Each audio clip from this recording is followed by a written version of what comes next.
जाएगी, उनका नाम, उनका पिताजी का नाम, उनका उम्र और उसी के साथ में उनके फ़ोन नंबर्स और बाजू के रूम में जो भी चीज़ें रखी जाएगी 10 उनको पहचानना है। ये अगर आप पहचान सकते हो तो ऐसे वातावरण में होना चाहिए जहां फ्रॉड एंड प्रूफ कंडीशंस को हम अमल में ला सके। कोई भी जानकारी उन लोगों की आप तक नहीं पहुंचे। आज के जमाने में अगर किसी का नाम भी पता चल गया तो उसका सब जानकारी हम प्राप्त कर सकते हैं, इतनी टेक्नोलॉजी बढ़ चुकी है। तो ऐसी कोई जानकारी आप तक ना पहुंचे, केवल दिव्य शक्ति के आधार पर आप ये बात कह सके, इसलिए ये आह्वान नागपुर में ही हो सकता है। और नागपुर में आकर आपने ऑलरेडी दिव्य दरबार लगाया है, आपकी दिव्य शक्ति का दावा आपने नागपुर में भी किया है, तो आपको क्या हर्ज है? नागपुर में तो आपको बहुत सुरक्षित वातावरण है। जो हमारे महाराष्ट्र के गृह मंत्री है, उप मुख्यमंत्री है, नागपुर के पालक मंत्री है देवेंद्र जी फडणवीस, ये आपका आशीर्वाद लेने आए थे, तो वो पूरी तरह से आपको सुरक्षित वातावरण यहाँ उपलब्ध करा देंगे। सारे पत्रकारों के सामने और पंच कमेटी के सामने ये प्रक्रिया पार पड़ेगी। पहली बात हमको समझ लेनी चाहिए कि वैज्ञानिक कसौटी के आधार पर यह प्रक्रिया होगी। कोई जाहिर तरीके से भक्तों के सामने ये चीज साबित करने जैसी बात नहीं है, क्योंकि महाराज कुछ भी कहते हैं तो भक्त उसके लिए हाँ हाँ करते हैं और उनकी भावनाएं होती है। सामान्य भक्तों की भावनाओं का मैं बहुत आदर करता हूं। मैं भी एक जमाने में कई बाबाओं का भक्त था। बाबाओं के लिए भक्त भक्त होते हैं, लेकिन भक्तों के लिए बाबा प्रत्यक्ष भगवान होते हैं और इसलिए वो कोई भी चीज को सहन करना संभव नहीं होता है। इसलिए सब पत्रकारों के सामने, नागपुर के पंच कमेटी के सामने ये बात उन्हें सिद्ध करनी होगी, तो ही उन्होंने आह्वान स्वीकारा है ऐसा माना जाएगा। और उसके लिए उनके सहूलियत के अनुसार जब भी वो समय देना चाहेंगे, वो समय के अनुसार इसका आयोजन किया जाएगा। और नागपुर के सभी पत्रकार मेरे विचारों के नहीं है, बाबा के विचारों के ज्यादा पत्रकार यहाँ पर है, इसलिए उनको काफी समर्थन यहाँ मिलेगा। और नागपुर में वो अगर नहीं आते और नागपुर में अपना दिव्य दरबार नहीं लगाते तो हम उनको आह्वान देने के लिए कहीं छतरपुर थोड़ी जाते। ठीक है, तो एक बात बताइए, क्या ये कोई न्यूट्रल ग्राउंड भी हो सकता है कि ना ही छतरपुर हो और ना ही नागपुर हो, कोई तीसरी जगह हो? बाबा का अगला दरबार जहां लग रहा है वहां आपकी कमेटी पहुंच सकती है? चलिए, आपको लगता है छतरपुर में वो बायस्ड हो सकते हैं, वहां पर उनके हिसाब से उनका धाम है, उनके अनुयायी हैं? जी नहीं, बाबा के किसी दरबार में ये चुनो। मैडम जी, मैं एक बात अब स्पष्ट रूप से कहना चाहूंगा, फ्रॉड एंड प्रूफ कंडीशंस क्या है और उसके लिए भक्तों के सामने ये हो नहीं सकता है। वहां लॉ एंड ऑर्डर की सिचुएशन क्रिएट होगी, पत्रकार भी ठीक ढंग से अपनी बात उनके सामने नहीं रख सकते। ये वस्तुस्थिति है। ऐसी स्थिति में जहां पर बाबा जी होंगे, उनके कुछ साथी उनके साथ में हो सकते हैं, उनको पूरी तरह से सुरक्षा दी जाएगी। और नागपुर सबसे बेहतर जगह उनके लिए है, क्योंकि देवेंद्र जी फडणवीस यहाँ के पालक मंत्री भी है, गृह मंत्री भी है, उप मुख्यमंत्री भी है। अगर वो नागपुर नहीं जाएंगे, नागपुर में ऑलरेडी वो आकर गए हैं, वहां दिव्य दरबार उन्होंने लगाया है। अगर नागपुर उनके लिए कोई अड़चन की बात है तो महाराष्ट्र का कोई बड़ा शहर पुणे हो सकता है, मुंबई हो सकता है, लेकिन सबसे ज्यादा आसान तरीका होगा नागपुर का पत्रकार भवन, जहां पर काफी बड़ी जगह है और सब ये चीजें वहां पर अच्छे ढंग से आयोजित की जा सकती है। ठीक है, चलिए हम बाबा की अच्छी उन्होंने क्या बयान दिया उस पर फिर मैं आपके बयान पर जवाब चाहूंगी। निकल आए तो हाँ की चले बाजार कुत्ता भौंके हजार, और वो कह रहे थे कि हम 21 लाख रुपया ऐसा कुछ बता आओ और ठटरी के बरो ले आवे, हम तो फ्री में बता दी ताकि लोग ठटरी को बरो ले आवे, हम ठटरी बाहर दे भी उसकी, ये तो चलते पूरा मौका दिया जाए। तो इसीलिए हम बाबा की बाइट पे आपको सुनवाते हैं, जो उनके बयानात हैं अभी तक वो आपको सुनवाते हैं पंडित धीरेन्द्र शास्त्री महाराज की। पहला उन्होंने क्या बयान दिया और उस पर फिर मैं आपके बयान पर जवाब चाहूंगी। निकल आए तो हाँ की चले बाजार कुत्ता भौंके हजार, और वो कह रहे थे कि हम 21 लाख रुपया ऐसा कुछ बता आओ और ठटरी के बरो ले आवे, हम तो फ्री में बता दी ताकि लोग ठटरी को बरो ले आवे, हम ठटरी बाहर दे भी उसकी, ये तो चलता ही रहता है। ये धर्म विरोधी लोग हैं, जो धर्म विरोधी होते हैं। हम 7 दिन वहां झंडा गाड़ने, तब उनको बाप मर गौ तब नहीं उन्हें हम ध्यान आए। 7 दिन उनके मूड पे झंडा, 2 दिन दरबार, प्रेत दरबार, तब का होगा? तो आप धर्म विरोधी हैं और 7 दिन 11 तारीख तक थे। हाँ जी जी जी, पहली बात तो यह है कि नागपुर में जो जब थे वे 11 तारीख तक थे। 9 तारीख के प्रेस कॉन्फ्रेंस में ये जाहिर तरीके से आह्वान दिया गया, सभी प्रेस के सामने ये पर्चे बांटे गए और 11 तारीख को महाराज नागपुर छोड़कर भाग गए। तो उनको ये मालूम नहीं था मेरा बाप मर गया था क्या। ये भाषा शायद उनको शोभा देती है, लेकिन मैं एक बहुत ही सामान्य व्यक्ति हूँ, मेरे मुंह में ऐसी भाषा ठीक नहीं है।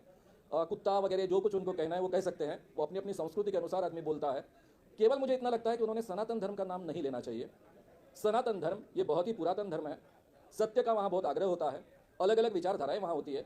और सबसे बड़ा सनातनी व्यक्ति महात्मा गांधी जी अपने आप को आखिरी तक कहते रहे मैं सनातनी हिंदू हूँ, वो बहुत ही आग्रही थे सत्य के लिए। और राम जी का तो नाम इसीलिए प्रसिद्ध है कि वचन जाए पर प्राण न जाए, ऐसा कहने वाले, प्राण जाए पर वचन न जाए, ऐसा कहने वाले हमारे राम जी है। तो राम जी का नाम लेकर ये कुछ भी अनाप शनाप बोल सकते हैं, उनका वो अधिकार है, मैं उसके बारे में कुछ नहीं कहूँगा। रहा सवाल, मैं धर्म विरोधी हूँ। 40 सालों से मैं ये संगठन चला रहा हूँ। दुनिया का ये पहला संगठन है जो अपनी मोटो ये लेकर चलता है कि हम धर्म के खिलाफ नहीं, भगवान के खिलाफ नहीं, धर्म और भगवान के नाम पर जो ठगी होती है, लोगों का शोषण होता है, उनके खिलाफ ये आंदोलन करते हम 40 सालों से आए हैं। आज तक मैंने कभी धर्म की खिलाफत नहीं की, किसी धार्मिक कार्यक्रम का आज तक कभी विरोध नहीं किया, ना ही भगवान के बारे में कभी कुछ बोला है। महाराष्ट्र में जो संत परंपरा है, संत ज्ञानेश्वर, संत नामदेव, संत तुकाराम से लेकर तो गाडगे महाराज और तुकडोजी महाराज के नाम से नागपुर यूनिवर्सिटी का नाम है, गाडगे महाराज के नाम से अमरावती यूनिवर्सिटी का नाम है। इन संतों की परंपरा का मैं हिस्सा हूं, ऐसा मानता हूं, और उन्हीं के कदमों पर पैर रखकर ये काम मैं कर रहा हूं। ठीक है, एक दूसरा बयान तो से बात हमारे यहाँ महाराष्ट्र में संतों की परंपरा, तो ये प्रत्येक मीडिया वाले और प्रत्येक व्यक्ति और जो भी वो हम हैं तथाकथित, उनसे आई रिक्वेस्ट कि हम बीच में कथा छोड़कर भागे ये बोलना बंद कर दें। हमारी कथा 7 दिन तक की ही थी, उसका स्क्रीनशॉट 3 तारीख का न्यूज पर बागेश्वर धाम ऑफिशियल पेज पर 3 जनवरी को पहले से ही डेट घोषित कर दी थी कि हम केवल 7 दिन की कथा करेंगे, क्योंकि हमारे गुरुदेव का जन्मोत्सव था और आगामी सभी कथाएं 7-7 दिन की 2-2 दिन घटाई गई, क्योंकि फरवरी में हमारे यहाँ यज्ञ है। दूसरी बात, हमने 2 दिन का दिव्य दरबार लगाया, तब वो क्यों नहीं आए। तीसरी बात, हमने 7 दिन की कथा की, एक भी व्यक्ति को चुनौती की बात लेकर या लेटर लेकर क्यों नहीं भेजा। इसका मतलब वह भगोड़ा और वह छोटी मानसिकता के लोग हैं। आने के बाद तो कोई भी भौंक सकता। अब यहाँ पर पहले 9 दिन की कथा थी, 25 तारीख तक, यहाँ भी बता देते हैं 23 तारीख तक है। अब हम 23 को चले जाएं, फिर आप 24 को कहो कि हमने चुनौती दी, इसीलिए पंडाल छोड़कर बागेश्वर सरकार भाग गई ठटरी के बड़े। सुना आपने, वो कह रहे हैं कि 2 दिन दिव्य दरबार लगाया, तब कहां थे? जो है मैं आपके सामने रखूंगा। महाराज जी के कार्यक्रम की पत्रिका छपी है, मैंने सभी पत्रकारों को ऑलरेडी प्रेस कॉन्फ्रेंस में 9 तारीख की ये दी थी। ये पत्रिका में 12 तारीख को श्री राम कथा दोपहर 1 से हरी इच्छा तक लिखा है। शुक्रवार दिनांक 13 जनवरी को श्री राम कथा दोपहर 1 से 4 बजे तक हवन, पूजन एवं यज्ञ, पूर्णाहुति व महाप्रसाद लिखा है, यानी 4 बजे के बाद में महाप्रसाद और सब कुछ होने वाला था। 13 तारीख तक के कार्यक्रम उनके हर जगह यानी पेपर्स में भी छपे, पत्रिका में भेजी गई सबको, उसमें भी है, और साथ में उनके पोस्टर्स लगे थे, उसमें भी है। ये 7 और 8 तारीख की मैं राह देख रहा था, क्योंकि जब तक दिव्य दरबार नहीं लगेगा नागपुर में, तब तक जादू टोना विरोधी कानून महाराष्ट्र का जो 2013 का है वो लागू नहीं हो सकता था। उनकी रामकथा का तो हमारा विरोध था ही नहीं, उसका तो मैं स्वागत करता हूं। मैं खुद मेरे विद्यार्थी जीवन में बच्चों को रामकथाएं सुनाता था, संस्कार शिविर उसके लिए लगाता था, तो इसलिए उसको ऑब्जेक्शन होने का कोई सवाल ही नहीं है। जब उन्होंने दिव्य दरबार लगाया और वहां पर सभी अंधविश्वासों का प्रदर्शन किया, लोगों को कहा कि आपके माताजी की तबीयत खराब रहती है, भूत आपको लगा है, जादू टोना टोटका किसी ने किया है, ये सब बातें उन्होंने वो दरबार में कही, और इसलिए उनके पुराने जो दिव्य दरबार के वीडियोस थे उसके साथ में इन सब चीजों को कानून लागू होता है। इसलिए मैं 7 और 8 तारीख की राह देख रहा था, और 8 तारीख को ही मैंने पुलिस कमिश्नर एसीपी क्राइम जो है, जो दक्षता अधिकारी होते हैं इस कानून के, उनके पास में शाम को कंप्लेंट दायर की। उसके पहले मैं कंप्लेंट दायर करने में कोई मतलब ही नहीं था, क्योंकि मैं इस जादू टोना विरोधी कानून की जो शासकीय कमेटी होती है, जादू टोना विरोधी कानून प्रचार प्रसार अंमलबजावनी समिति, उसका सह अध्यक्ष हूं, और इस रिश्ते से ये कंप्लेंट मैंने पुलिस के पास में दायर की है। तो उसके लिए मुझे ये प्रक्रिया पूरी होने की राह देखने की आवश्यकता थी। 9 तारीख को हमने इमीडिएटली प्रेस कॉन्फ्रेंस ली और ये बातें उन तक पहुंचाई गई। मेरे कई पत्रकार मित्रों ने वीडियोस डाले हैं, उसमें महाराज जी को भी ये सवाल पूछा गया है, आयोजकों को भी सवाल पूछा गया है, और उन्होंने ये हमने लाइन नहीं लिखी, उसका यह लाभ फायदा उठाते हैं। अभी हिंदू जागना प्रारंभ हुए, जिसका परिणाम यह है कि चाहे वो मूवी वाले हों, चाहे वो नेता हो, अथवा वह साधु संत हो, अथवा कोई भी हो, जो धर्म विरोधी कार्य कर रहे सनातन विरोधी, अब उनको मुंह की खानी पड़ रही है, और धीरे धीरे हिंदुत्व जगेगा। हमें भरोसा है हिंदू जागा है, जाग रहा और जगेगा, और ये मिलिच्छों का राज रहेगा। श्याम मानव जी वो ये कह रहे हैं कि अगर एक पहलू ये भी है कि एक बड़ी तादाद में लोग उनके, स्पष्ट रूप से कहूं कि सबसे पहले हम हिंदू धर्म के खिलाफ नहीं है। महाराष्ट्र में ही नहीं, पूरे भारत में स्वामी विवेकानंद जी जैसे लोग थे जो हिंदू धर्म की पताका लेकर चलते थे, और सभी अंधविश्वास के खिलाफ उन्होंने काम किया है। ज्योतिष के खिलाफ भी उन्होंने काम किया है। महाराष्ट्र की संत परंपरा ने अंधविश्वास के खिलाफ काम किया है।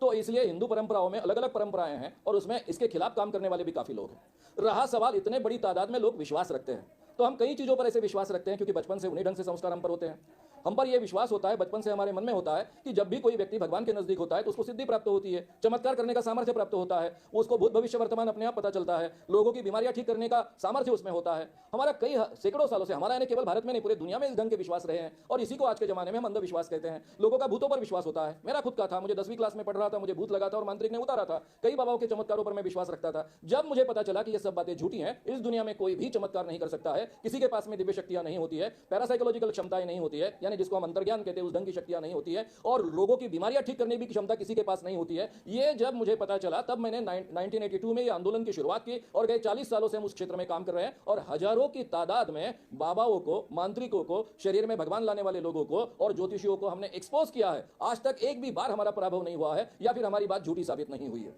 आस्था तो हजारों लोग रखते हैं, मैं भी व्यक्ति का होने के बावजूद, पूरे देश में व्याख्यान देते घूमने वाला व्यक्ति होने के बावजूद, एक अंग्रेजी का प्राध्यापक होने के बावजूद, मैं ठीक ढंग से भूतों पर विश्वास रखता था, चमत्कारों पर विश्वास रखता था। ये तो विज्ञान की देन है कि उन्होंने इस सब क्षेत्र में अनुसंधान किए और ये बातें झूठी है ये साबित किया। महाराष्ट्र का जादू टोना विरोधी कानून, इस दुनिया में चमत्कार नहीं होते हैं।